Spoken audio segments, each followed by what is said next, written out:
अताकुम रमजान शहरुन मुबारकुन फरज़ल्लाहु अज़्ज़ा व जल्ला अलैकुम सियामा। ऐ मुसलमानों, रमजान का महीना आ चुका है, बरकत वाला महीना, मुबारक महीना आ चुका है। जिस महीने के रोजे तुम्हारे ऊपर फर्ज है वो महीना आ चुका है।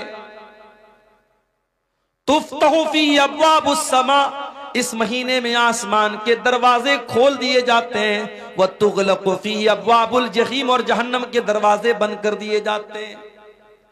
वह तुगल्लु फीही मरदतुश शयातीन, और शैतानों को इस महीने के अंदर कैद कर दिया जाता है, जंजीरों में जकड़ दिया जाता है।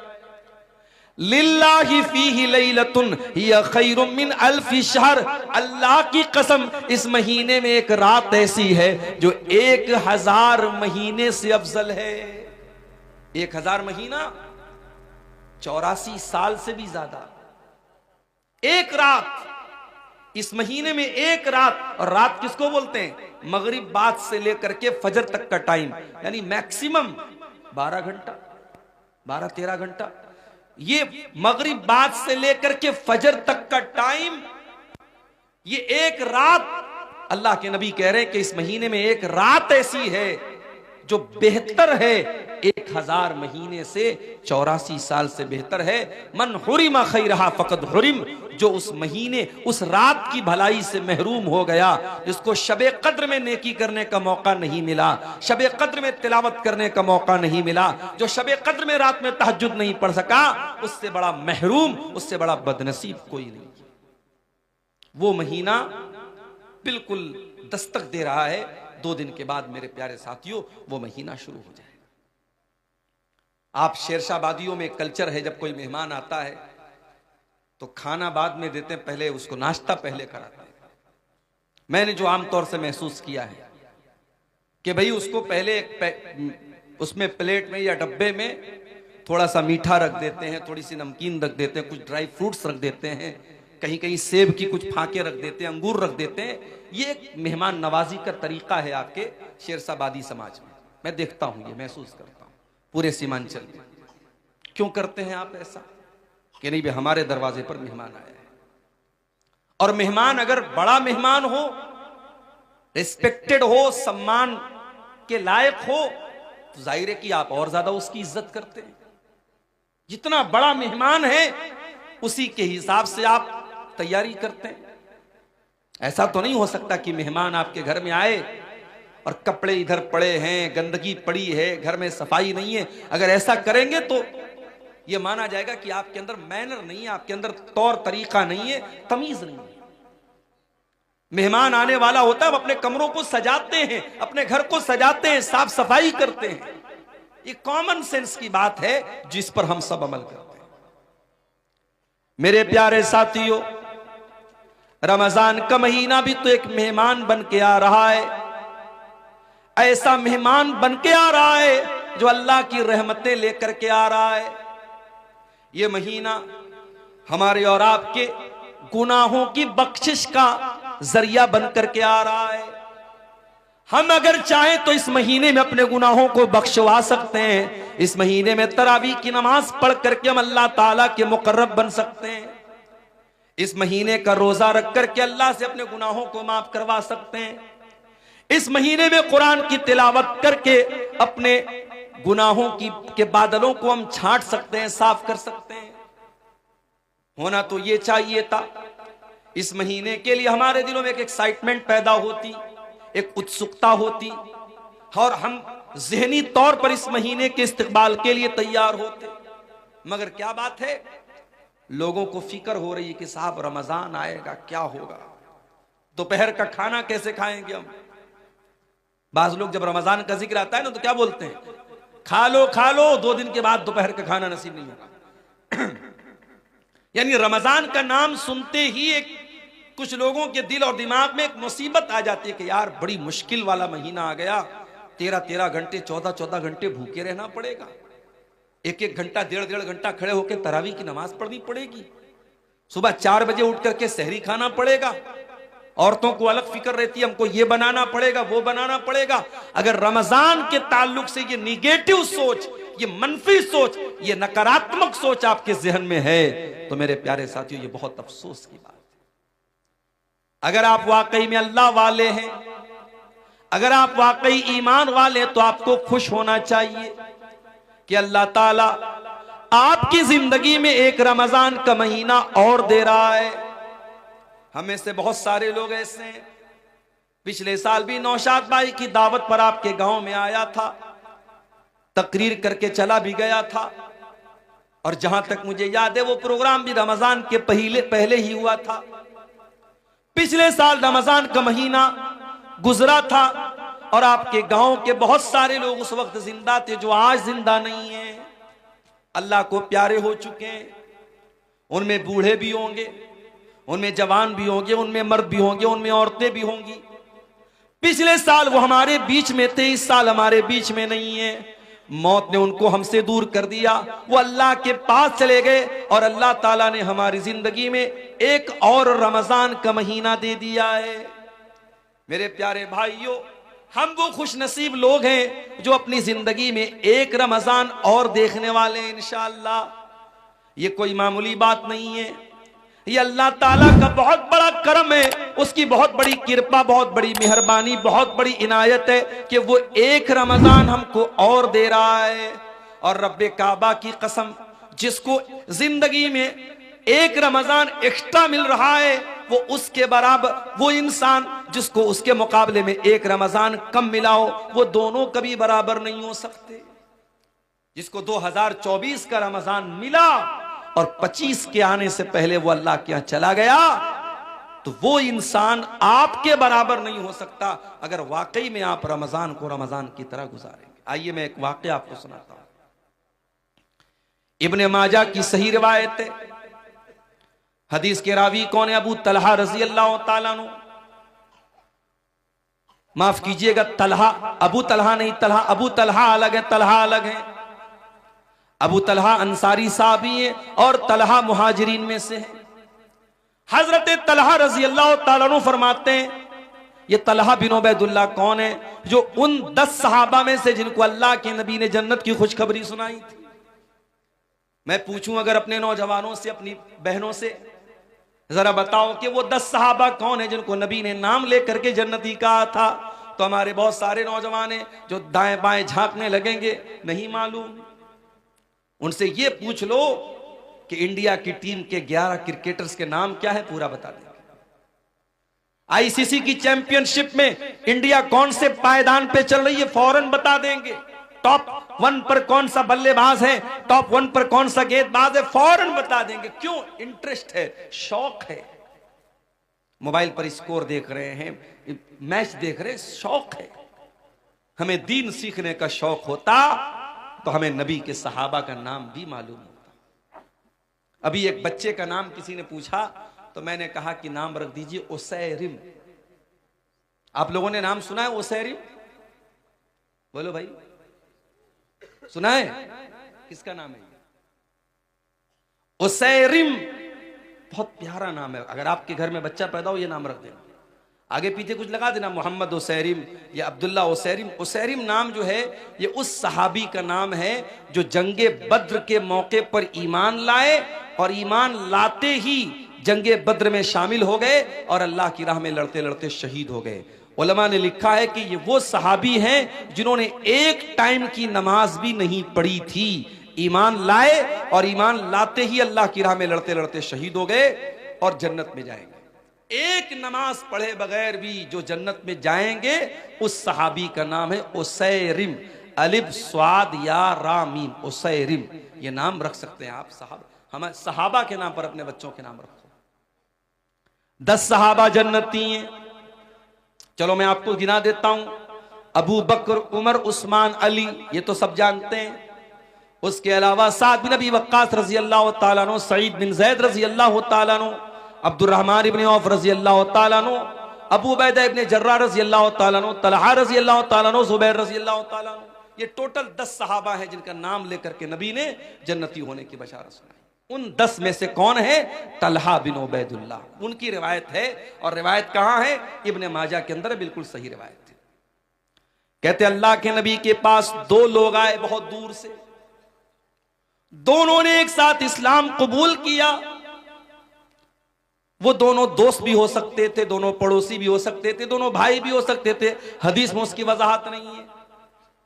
दोनों एक ही इलाके के रहने वाले थे, दोनों ईमान लाए, एक साथ ईमान लाए, लेकिन उनमें से एक ज्यादा मेहनती था दूसरे के मुकाबले में। एक दीन के कामों में ज्यादा एक्टिव था, ज्यादा चुस्ती वाला था, फुर्तीला था। एक थोड़ा उससे कम मेहनत करता था, एक ज्यादा मेहनत करता था। होता है अपने घर में, हम देखते हैं एक आदमी ज्यादा मेहनती होता है, दूसरा कम होता है। एक उसमें से ज्यादा एक्टिव था, और वो जो ज्यादा एक्टिव था वो अल्लाह की राह में लड़ते लड़ते शहीद हो जाता है। उसका जो दोस्त होता है उसके 1 साल के बाद उसका इंतकाल होता है। पहला वाला जो मेहनती था वो अल्लाह की राह में लड़ते लड़ते शहीद होता है, दूसरा वाला नेचुरल तरीके से इंतकाल कर जाता है, मौत हो जाती है। हजरत तलहा कहते मैंने ख्वाब देखा कि मैं जन्नत के दरवाजे पर खड़ा हूं, इतने में जन्नत से एक निकलने वाला निकला, यानी फरिश्ता निकला, और जो इंसान बाद में जिसका इंतकाल हुआ था और जो दीन के मामले में कम मेहनत करता था, उस फरिश्ते ने उसको जन्नत में जाने की इजाजत दी कि तुम जन्नत में चले जाओ।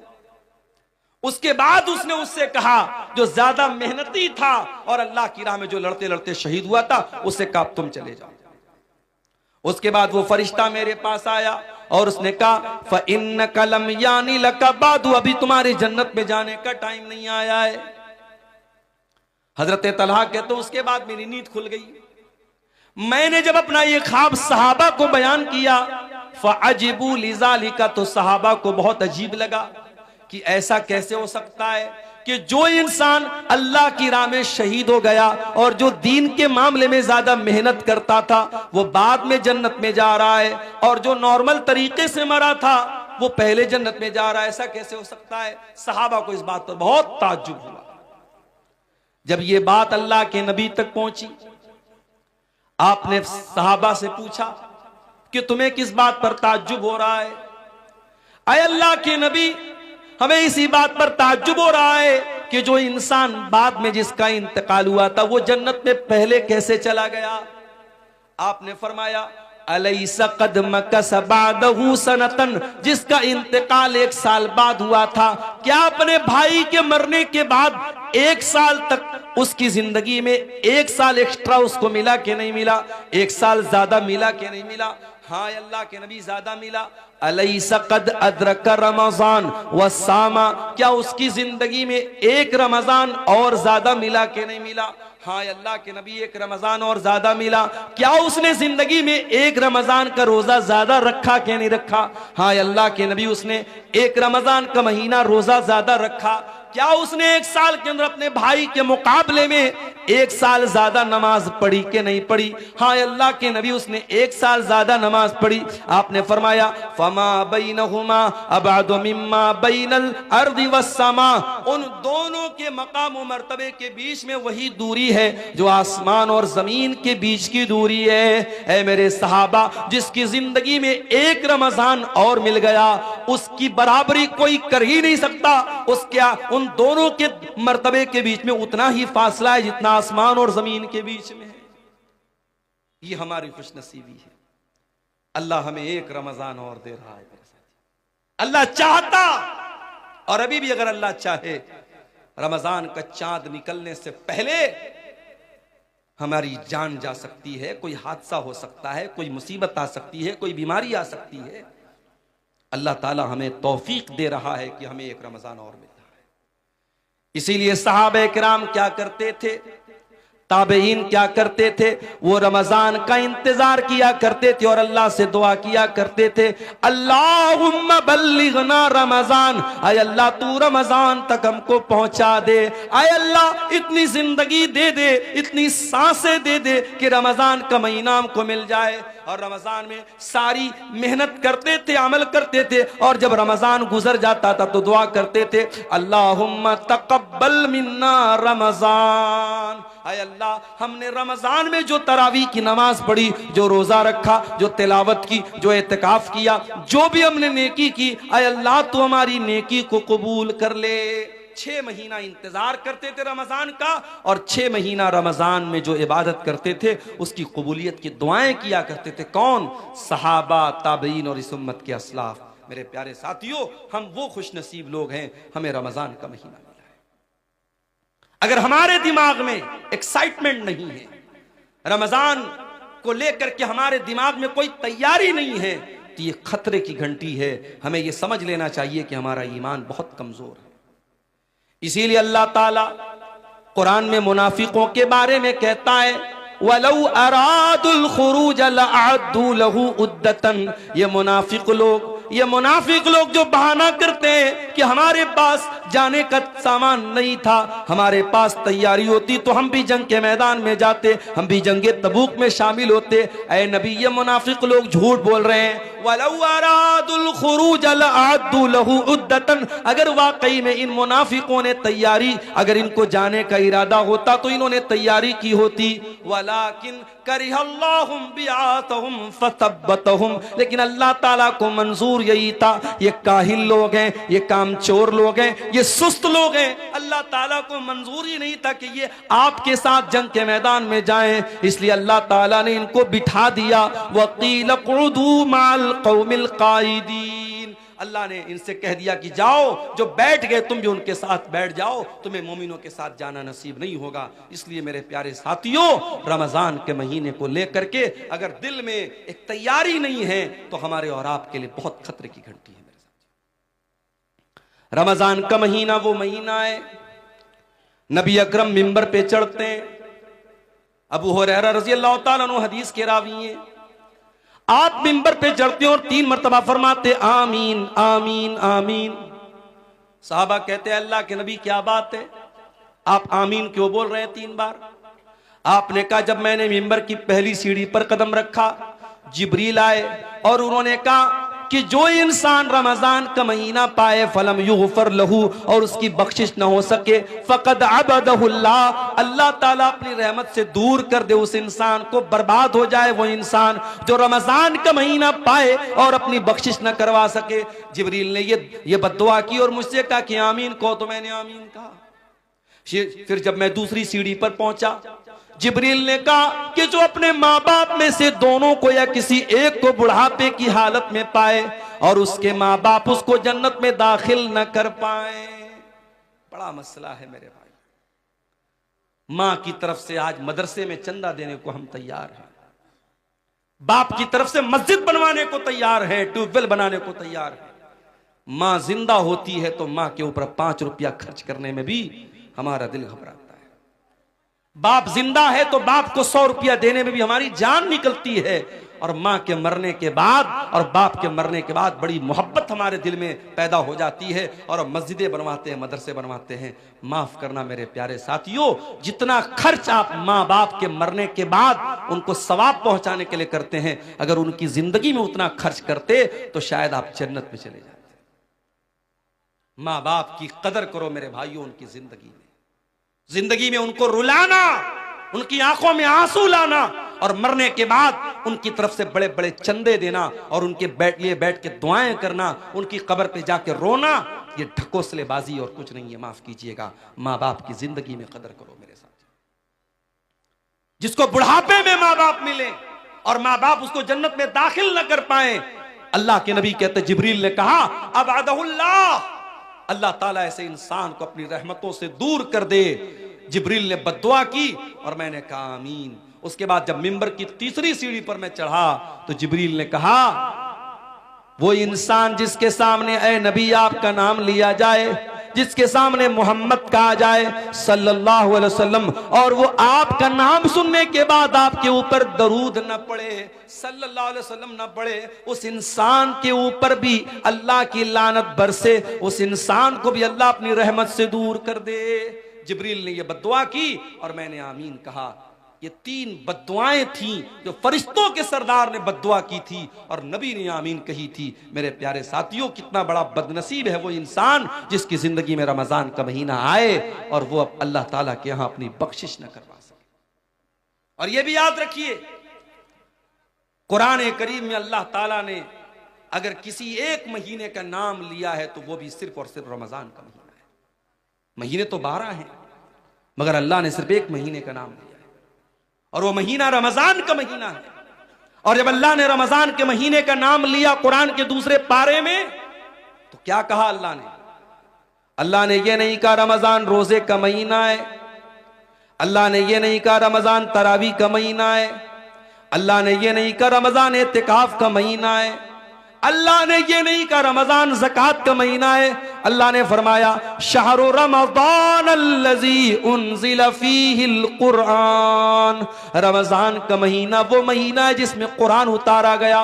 हुदल लिन्नास, और ये कुरान सारी मानवता के लिए मार्गदर्शन का काम करता है, सारी इंसानियत को सच्चाई का रास्ता दिखाता है। हुदल लिन्नास वबय्यिनातिम मिनल हुदा वल फुरकान, और कुरान की आयतें सच्चाई को खोल खोल के बयान कर देती हैं, हक और बातिल को खोल खोल के बयान कर देती हैं। पता ये चला कि कुरान वो रमजान वो महीना है जिसमें कुरान उतरा था।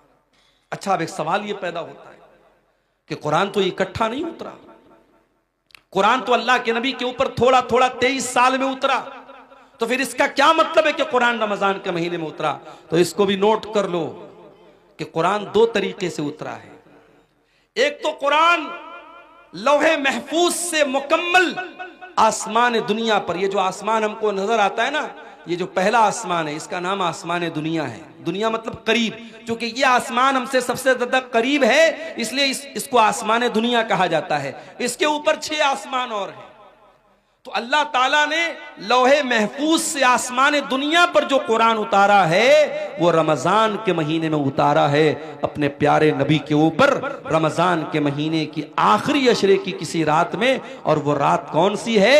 ये वही रात है जिसको लैलतुल कद्र कहा गया और जिसके बारे में अल्लाह ने कुरान की सूरत नाजिल की, इन्ना अंज़लनाहु फी लैलतिल कद्र वमा अदराका मा लैलतुल कद्र लैलतुल कद्र खैरुम मिन अल्फि शहर। ऐ मेरे नबी, इस कुरान को हमने लैलतुल कद्र में उतारा है और आप क्या जाने के लैलतुल कद्र क्या है? लैलतुल कद्र खैरुम मिन अल्फि शहर, लैलतुल कद्र तो 1000 महीने से बेहतर है। तो एक तो कुरान अल्लाह ताला के यहां से आसमान पर उतरा, फिर वहां से थोड़ा थोड़ा करके हमारे नबी के ऊपर उतरा है। इसलिए अल्लाह कह रहा है कि रमजान का महीना वो महीना है जिसमें कुरान उतारा गया है। और आज अफसोस की बात है, हमारा वो नौजवान जो 24 घंटे में हजारों बार मोबाइल खोलता है कि व्हाट्सएप पर किसका मैसेज आया, इंस्टा पर किसका मैसेज आया, फेसबुक की पोस्ट को कितने लोगों ने लाइक कर लिया और इंस्टाग्राम के फोटो को कितने लोगों ने लाइक कर लिया, व्हाट्सएप के स्टेटस को कितने लोगों ने देख लिया। एक एक मैसेज को पढ़ता है, एक एक लाइक को देखता है। लोगों के लाइक की इतनी परवाह करने वाला इंसान, शायद इतनी मर्तबा तूने कुरान को पढ़ा होता तो अल्लाह तुझे लाइक कर देता। अगर तूने कुरान से इतना ताल्लुक जोड़ा होता तो अल्लाह की नजर में तू पसंदीदा हो जाता। मेरे प्यारे साथियों, आप जिससे मोहब्बत करते हैं उसके मैसेज का इंतजार करते हैं। अगर आप अब्दुल गफ्फार साहब से मोहब्बत करते हैं और आपने उनको मैसेज किया है और आपके मैसेज को उन्होंने ओपन तक नहीं किया, खोला तक नहीं, और आपसे 1 साल के बाद अब्दुल गफ्फार साहब मिले और कहा कि अरे यार क्या हाल चाल है, दोस्ती का आपको जो है दम भरने की कोशिश की और दोस्ती का नाम लिया, तो आप गुस्से में कहेंगे कि अरे भाई जाओ, आप तो इतने बड़े इंसान हैं कि आपने मेरा मैसेज तक खोल के नहीं देखा, आप क्या दोस्ती की बात करते हैं।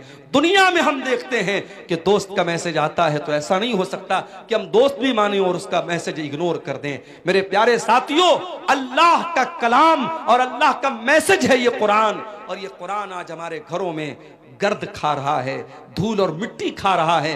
कुरान रखा हुआ है रेशम के कपड़े में लपेटकर, उस कुरान को कभी खोलने की हम कोशिश तक नहीं करते। मेरे प्यारे साथियों, यही वजह है कि हमारे दिल कठोर से कठोर होते चले जा रहे हैं। हमारे दिलों पर ताले लगे हुए हैं। दिल के ताले को अगर खोलना है तो कुरान से अपना ताल्लुक जोड़ लो। मेरे प्यारे साथियों, कुरान कहता फला यतदब्बरूनल कुरान मा ला कुलूबिन अक़फ़ालुहा, तुम कुरान के ऊपर गौर क्यों नहीं करते? कहीं ऐसा तो नहीं तुम्हारे दिलों के ऊपर ताले लगे हुए हैं? कहीं ऐसा तो नहीं कि तुम्हारे दिल लॉक हो चुके?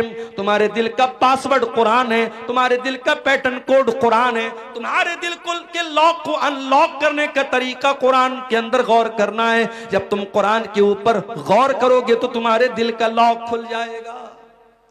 हमारे दिल की क्या हैसियत है?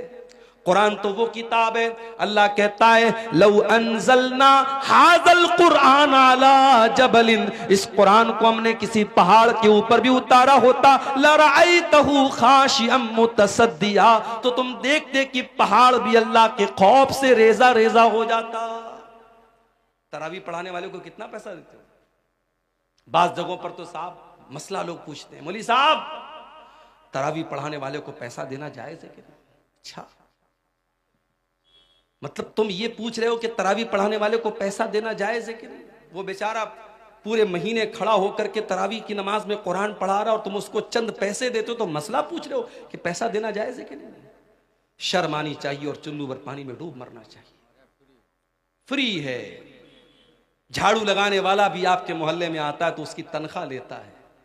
ऐ मुसलमान, तूने सबसे हकीर समझा है तो कुरान को समझा है। कुरान पढ़ने पढ़ाने वाले का उसने पैसा मांग लिया तो जान निकलती है तेरी।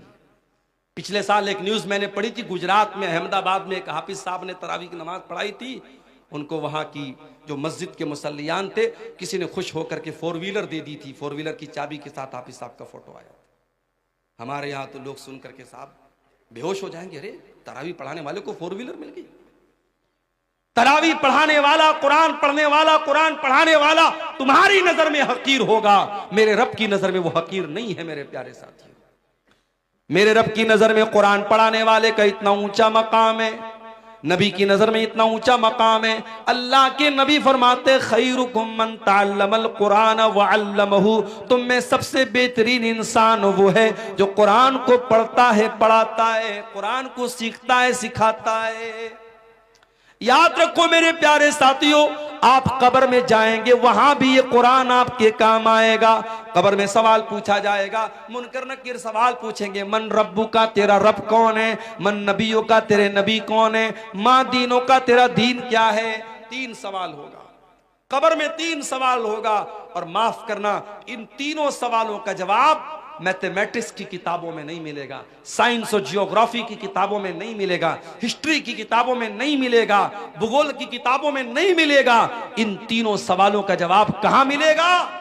जब मोमिन सही जवाब देगा, मेरा रब अल्लाह है, मेरे नबी मोहम्मद सल्लल्लाहु अलैहि वसल्लम है, मेरा दीन इस्लाम है, तो फरिश्ता पूछेगा वमा युद्री का, तुझे इन तीनों सवालों का जवाब कैसे पता चला? तो बंदा कहेगा करा तो किताब अल्लाही फ़आमनतु बिही वसद्दक़तु, मैंने कुरान को पढ़ा था, मैं कुरान पर ईमान लाया था, मैंने कुरान को सच माना था, कुरान के जरिए मुझे इन तीनों सवालों का जवाब मिला है। मेरे प्यारे साथियों, ये कुरान कब्र में भी आपके काम आएगा। औलाद